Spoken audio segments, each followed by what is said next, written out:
एक पंडित जी रोजाना रामायण कथा सुनाते थे। लोग बहुत आनंद विभोर होते। पंडित जी का रोजाना का नियम था, कथा शुरू करने से पहले बोलते, आइए हनुमंत जी बिराजिए। हनुमान जी का आह्वान करते थे और फिर प्रवचन करते थे।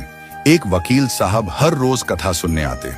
वकील होने के कारण उनके भक्ति भाव पर एक दिन तर्कशीलता हावी हो गई।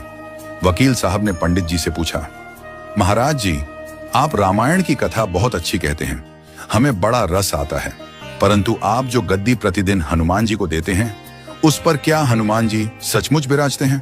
पंडित जी ने कहा, हाँ, ये मेरा व्यक्तिगत विश्वास है कि राम कथा हो रही हो तो हनुमान जी अवश्य पधारते हैं। वकील ने कहा, महाराज, ऐसे बात नहीं बनेगी। हनुमान जी यहाँ आते हैं, इसका कोई सबूत दीजिए।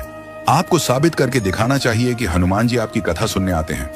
महाराज जी ने बहुत समझाया कि भैया, आस्था को किसी सबूत की कसौटी पर नहीं कसना चाहिए, लेकिन वकील नहीं माना। हारकर पंडित जी महाराज ने कहा, हनुमान जी हैं या नहीं, उसका सबूत कल दिलाऊंगा। जिस गद्दी पर मैं हनुमान जी को विराजित होने को कहता हूं, आप उस गद्दी को आज अपने घर ले जाना। कल अपने साथ उस गद्दी को लेकर आना और फिर मैं कल गद्दी यहां रखूंगा। मैं कथा से पहले हनुमान जी को बुलाऊंगा, फिर आप गद्दी ऊंची उठाना। यदि आपने गद्दी ऊंची कर दी तो समझना कि हनुमान जी नहीं है।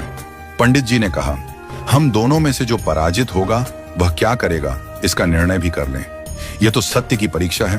वकील ने कहा, मैं गद्दी ऊंची ना कर सका तो वकालत छोड़कर आपसे दीक्षा ले लूंगा। आप पराजित हो गए तो क्या करोगे? पंडित जी ने कहा, मैं कथा वाचन छोड़कर आपके ऑफिस का चपरासी बन जाऊंगा। अगले दिन कथा पंडाल में भारी भीड़ हुई। जो लोग रोजाना कथा सुनने नहीं आते थे, वे भी भक्ति, प्रेम और विश्वास की परीक्षा देखने आए। काफी भीड़ हो गई, पंडाल भर गया। श्रद्धा और विश्वास का प्रश्न जो था, पंडित जी और वकील साहब कथा पंडाल में पधारे। गद्दी रखी गई। पंडित जी ने सजल नेत्रों से मंगलाचरण किया और फिर बोले, आइए हनुमंत जी बिराजिए। ऐसा बोलते ही पंडित जी के नेत्र सजल हो उठे।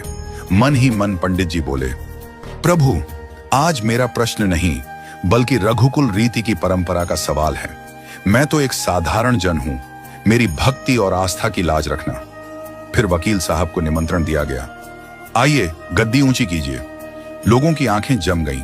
वकील साहब खड़े हुए। उन्होंने गद्दी उठाने के लिए हाथ बढ़ाया, पर गद्दी को स्पर्श भी न कर सके।